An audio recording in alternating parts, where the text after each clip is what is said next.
Tales by Tabletop is a story adapted from sessions of Dungeons & Dragons. It follows the saga of a trio of adventurers, Laeran, Rosjen, and Tim. Welcome, dear listeners, to the 11th chapter of our story. Our heroes are assisting Vignis to deliver an invitation to the monarch of the Fae Court. They are currently spread around a party that's being held, strangely, in a swamp of the Fewwild. Tim is at the bar chatting. Laeran is standing against the wall with an uneasy look on his face, and Rosjen is on the dance floor with her new friend Pilfer. I notice you don't have too many items on you. Yeah, I travel light. Do you carry a lot on you? Yes, but mostly they are other people's things. I'm beginning to understand why your name is Pilfer. I don't really care for worldly things, so there's little reason to keep them on hand. I love worldly things. That's why they find their way into my pockets. I am a material girl in an immaterial world. What is the Fae Court? I'm an outsider, and I've never seen anything like this. Well, this is the court of the monarch. And that's them over there, talking with your friend. The one with the short curly hair being guarded by their splatter beasts. They've been ruling here since the Sundering. The Sundering? Yes, we don't really remember what happened. Our memories were lost of the time before then, but it was so long ago. Then the living light started to show up. What's the living light? I don't know. Pilfer spins Rosjen around. But the doctor is investigating it. All we know is that we aren't supposed to go near it. Whenever we do, it causes things to change. Like skeletons coming alive? I suppose, but you could do that in your world already, so it's not really new. Good point. Rosjen dips Pilfer, then lifts her into the air, where she dances slowly downwards. It looks like Ify is talking very close to your dragonborn friend. Ify? That Emerald Knight who escorted you in. Oh, that's cute. On the other side of the room, and having parted ways from Antigone, Tim heads over to Laeran. Hey, Laeran. How are you enjoying the party? I think I'm about to go over there and talk to them. The Monarch and Vignis? That woman you were talking to probably could have ended you. I think we should be heading out. This place is dangerous. I'm tired of being here. Laeran gives Tim a long, suffering look and stands up. Let's go. It looks like they're done. Laeran strides through the crowd toward Vignis with Tim trailing behind, making a point to avoid direct eye contact with any of the people in his way. The Emerald Knight has her hand on Vignis' shoulder and is tracing the embroidery on his tabard with her finger. The small child stands up and walks forward, leaving behind footprints of paint, halting Laeran in his tracks. Flustered, Laeran's manners get the better of him, and he bows deeply. You certainly know your courtly manners, cleric of Kelenvor. I have the tales of my father to guide me. Your Grace. You may rise. Thank you, Your Grace. Thank you for bringing Vignis all this way. I am pleased to accept the invitation. Marvelous as well, Your Grace. I was told by Antigone that you willingly gave up something to get here. I did, Your Grace. Will you tell me what that is? Yes, Your Grace. It was a symbol of my faith. Although it may be gone, my service to Kelenvor, the Judge of the Dead, remains. Yes, I know of him. Tell me, human, do you know any of the old elven gods? I do, Your Grace. Krellin the chief among them. I also know of Alabal Lorferil, god of revelry, Sehanin Moonvo, goddess of dreams and travel, as well as Erevan Elisir. The god of mischief and change. An astute mind you have. It is intriguing that a human has such nuanced knowledge of elven gods. I am of complicated providence, Your Grace. Aren't we all? The monarch takes out a paint-tipped brush and motions for Laeran to sit in an adjacent chair. If you'll allow me. Here I am, Your Grace. I can do no other. Laeran cautiously sits, glancing worriedly at Tim. He looks back, meeting the eyes of the monarch as they begin to paint on Laeran's armor. As paint leaves the brush, a new holy symbol starts to form around his neck. Well, Laeran, it looks like you've got things covered here. I'm gonna go check out the house musician. Without leaving Laeran any time to protest, Tim turns and quickly strides to where the music is playing. He slowly approaches the long-legged woman next to the podium. I like the music you've chosen for the party. I'm something of a musician myself. Oh? What kind of music do you play? Tim takes out his guitar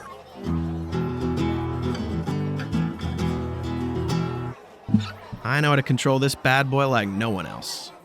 You are still using a manual then? Yeah. I've seen you've been able to automate the process a bit. Doesn't that lose out on the music's soul? I was constructed. She points to her knees, then her elbows. I do not know if I even have a soul myself. Why would I care if it was also in my music? Listen, musician, have you ever heard of beat drop before? Can't say that I have.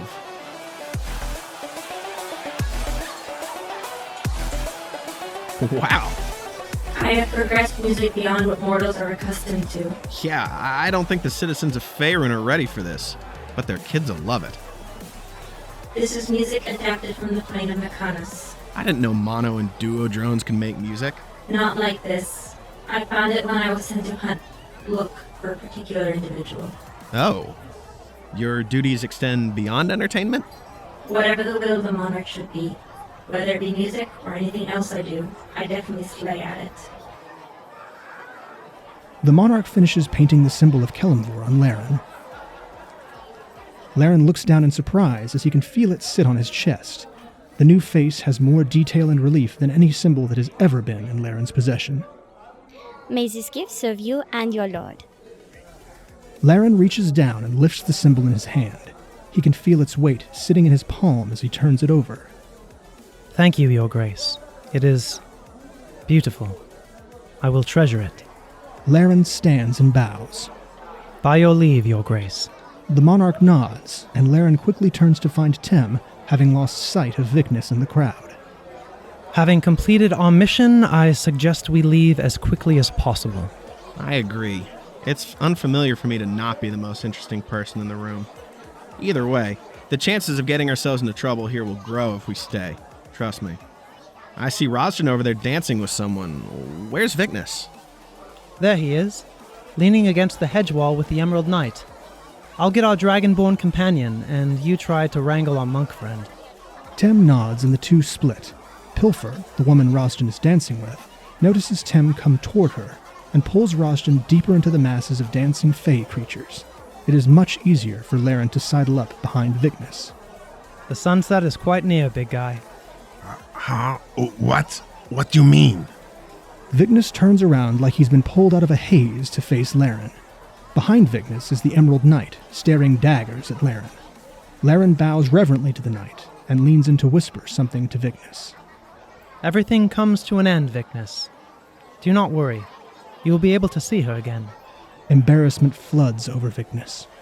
What? No, we were just having a friendly talk. Oh, is that what this has been? Just friends? Catching up? Well, what I mean to say is, Let's go, Vicness. No, wait, that's not what I meant. A bientôt, Vicness. The Emerald Knight turns on her heels and marches to the bar. Holding on to Vicness's upper arm, Laeran pushes him through the crowd towards the door. It takes some quick maneuvering, but eventually Tem is able to catch up to Pilfer and Rosjen. Hey, Rosjen. Hi, Tem. It's time to go. Aw, do I have to? Yes, does she have to? Pilfer hugs on to Rosjen's arm. We were having so much... Girl, you are built. Tem puts his hand on Rosjen's other shoulder. Yeah, she has to go now. Fine. I was having a good time. You decided to ruin it. Rosjen stamps her foot in protest. Well, if you have to go, take this. Pilfer pulls out a midnight blue velvet bag from her jacket. She opens it and produces a red pair of lips pictured on a sheet of parchment. Here, Roz, you can use this to call me anytime. She passes Rosjen the small piece of paper with a wink. Rosjen allows herself to be dragged back to the entrance where Laeran and Vicness are waiting. Bye, Pilfer. It was really nice to meet you. I'll call. When they reach the opening in the hedge wall, they are each handed a small gift bag. You mean there's more? Why would we ever leave? This is the most amazing thing ever! Right now, our focus should be on how to get out of the Fewwild. The four companions stand outside of the still happening party, slightly befuddled on what to do next. Excuse me, Knight? Yes. How do we get back to our plane? Oh, the same way you came in. But what if we don't know how to open that door? I don't know. You'd have to have the right key, I guess. How did you get in before? You wouldn't happen to know a pair of pixies named Bimmy or Trista, would you? No, sorry. Oh! What about that piece of paper with the key on it? I have it. Let us take it back to the cabin and see what can be done of it. Thank you all for your hospitality. Laeran, Rosjen, Tem, and Vicnus then set off back down the bridge across the swamp. The sounds of the party fade behind them. Their march back along the water-soaked wooden bridge is blissfully calm and uninterrupted. They do stop for a moment to marvel at a huge creature hundreds of feet away in the swamp, a glittering silhouette outlined by haze and darkness, towering into the treetops with long hooved legs and a long sweeping neck. Sitting on top of its large antlers is a verdant green canopy with twinkling lights hanging down on gossamer strands. This place never ceases to amaze me. Is every venture into the Feywild like this? Almost invariably. I can't wait for the next trip. The adventurers eventually reach the end of the bridge and find themselves back at the abandoned hag hut. The huge glowing crystal remains and seems more ominous than before, now equipped with the knowledge from Miriadian pilfer. Well, we're where we found the key that isn't a key. Yeah, but what do we do with it? We already read it out loud when you picked it up. If that was the trigger, it would have worked, right? But Laeran already said what was written in common. He didn't actually speak the words out loud in Sylvan. You may be onto something there, Rosjen. Laeran takes out the scrap of paper and unfolds it. He studies it intently for a moment, clears his voice, and speaks the words aloud in Sylvan. The words hang in the air and sound almost like music to the adventurers. Suddenly, the light around them grows brighter, and they realize that the source is emanating from the hut itself. The four make their way upstairs to find that a glowing portal, swirling with intense light, has appeared on the floor between the hags. Good job, Laeran. This must be it. It makes sense. This is where we found it in the first place, after all. After a moment's hesitation, Rosjen plucks up her courage and jumps through. Vicnus follows soon after. Last one in is a rotten egg. With that, Laeran jumps through and disappears. Once again, Tem is alone. Well, I guess I'm a rotten egg then. Tem takes off with a running leap, grabbing his legs as if jumping into a pool in summer. Cannonball! After what seems like only a few feet, the bright light turns to mid-afternoon sunlight, and he lands hard on his rear, knocking the breath out of him and leaving him momentarily stunned. The others, all on their feet, look at him with a mixture of curiosity and amusement. The party, other than Tem, who remains writhing in pain on the ground, quickly realize they are in some sort of open pavilion. They are also surrounded by the city guards of Breviary. A look of mild shock and a moment of stunned silence passes between both groups before Vicnus, raising his hands in a non-threatening pose, speaks. It's okay, we're friends. Vicnus? What in the blazes are you doing here? Just got back on official business on the order of Lady Breviary. Oh. Hey, Bernie, Rodger. Fancy meeting you two here. How's it hanging? Hey! Where in the nine hells have you guys been? How did you get here? I believe there was a portal involved. We were just in the Feywilds. No, that's not possible. Remember, these forests are very strange, and we may find things we don't fully understand happen here.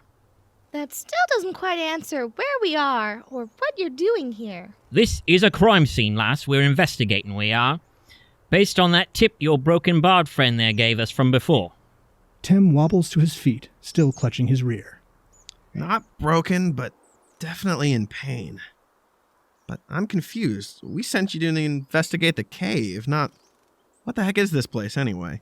This is where the investigation led us. Those stairs behind that gate led straight up here. Which is where? This looks like a temple or holy ground of some sort. Yes, exactly right, sir. After we finished clearing out the rest of the cave yesterday, thanks for the heads up on that, Roper, by the way, we found ourselves here on the surface at none other than Breviary's non-denominational shrine. Funny thing that is, isn't it? Indeed it is. Place has been abandoned for some time. Wait, what do you mean yesterday? Well, it took us a bit longer to start out than we thought. After all, the gala and everything had been keeping us busy. Wait, what are you saying? How long have we been gone? Well, you lot disappeared when Vicnus did, didn't you? That was what, 3 days ago now? Right you are, Rodger. 3 days? Time flows very differently in the Feywilds. Minutes there can be hours on the Prime Plane, or vice versa. Have we missed the gala? We were always going to miss it, Tem. We weren't invited, remember? No, the gala isn't until tomorrow. The preparations are nearly done. Well, glad to see you're all in one piece then. Yes, this is all well and good, but I'm afraid this is an active crime scene, and I'm going to have to ask you all to leave now. Move along. Nothing to see here. Move along. What? We're the ones who told you about it in the first place. And we are very grateful for it, but we have a handle on the situation now. Tim looks ready to argue, but Laeran places a calming hand on his shoulder. Come, my friend. It does no good to linger here. Let the good men continue with their investigation. Let's head back to the inn. I could use a rest. I think the days are catching up to me. The party make their way back to Brevery, parting ways with Vicness when they reach the edge of town. Thank you again, my friends. I do not believe I could have done it without your help. I must return to the keep with the news. I don't want to keep Madame Ticello waiting any longer than she already has. Of course, my dear friend. We are here to serve. Remember, I'd appreciate it if you didn't mention to her that you helped me.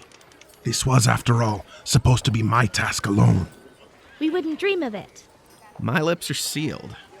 The Dragonborn Paladin bows to the three adventurers and makes his way back to the keep.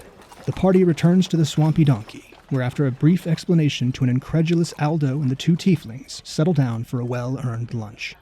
Afterwards, Tim settles into practicing with his guitar, while Laeran and Rosjen retrieve their weapons and armor from Otenkirk the blacksmith, who had finished them days before. The afternoon passes uneventfully, save for Tim getting defensive when Laeran asks him about the music he is working on. Rosjen, remembering something, gives out a small squeak and reaches for her bag. What's wrong?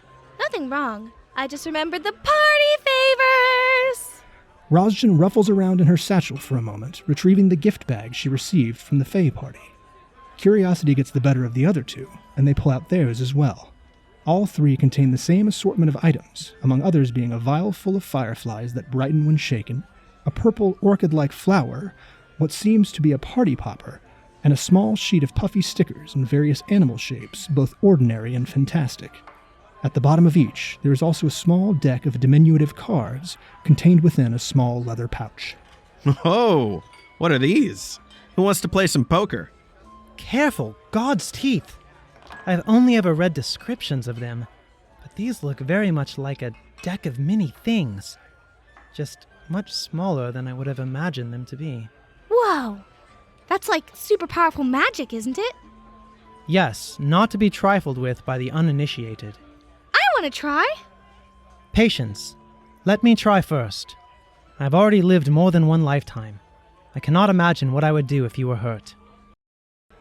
Laeran spreads his deck before him, which seems to be made up of 22 cards.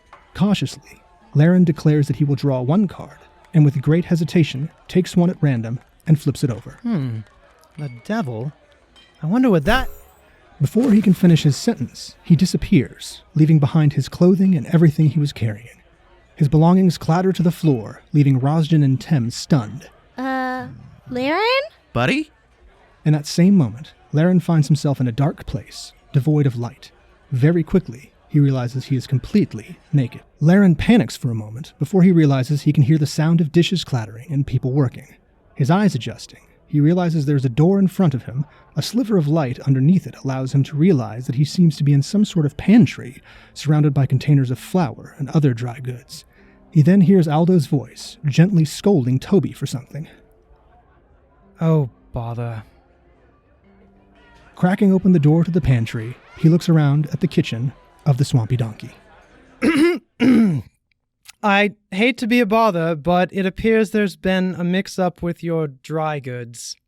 After a few moments and a scandalized gasp from Cassandra, he walks out of the inn's kitchen wearing nothing but an undersized apron.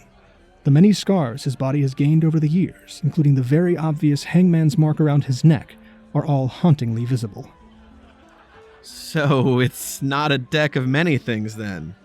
No, it is not a deck of many things, if you'll excuse me for a moment. The cleric gruffly gathers up his things in a pile and stoically carries them upstairs, his backside bare to the rest of the common room. The sounds of laughter and giggles from the two remaining adventurers, as well as the other patrons of the inn, dance across the room. Then I guess it's a deck of many things. My turn! Rosjen lays out her cards, declares one, and turns up the magician. Nothing seems to happen, but Rosjen's face lights up as if she'd just been told a secret about something. She waves off a curious glance from Tem. Well, that's mildly disappointing. Here, let me try one. Tem repeats the process, drawing the chariot. Nothing seems to happen as well, but outside, the pair can hear the sound of a horse whinnying in distress. What's that all about? Tem and Rosjen move outside to see what the commotion is, but as soon as Tem sets foot in the street, a horse-drawn cart barrels by, narrowly missing him. Tem, momentarily shaken, takes a moment to collect himself from the close call. Well, these are a bit of a rip-off. What? Would you rather have been teleported out of your clothes? Well, it wouldn't necessarily be the first time. Tem blushes and makes eye contact with Cassandra as she walks out of the kitchen with a scandalized look still on her face. That evening, Aldo serves an excellent meal of braised rabbit and roast vegetables, and soon he, Laeran, and the tieflings begin to talk and laugh merrily, telling stories by the fire as Rosjen practices her meditation outside in the deepening dusk. Tem, however, grows troubled and uneasy, retiring early to his shared room. Finally alone, he takes out ink and quill and begins to write. When the sun fades to darkness, he lights a candle and resumes his work. Laeran enters, and after a small prayer retires to bed, but Tem continues writing.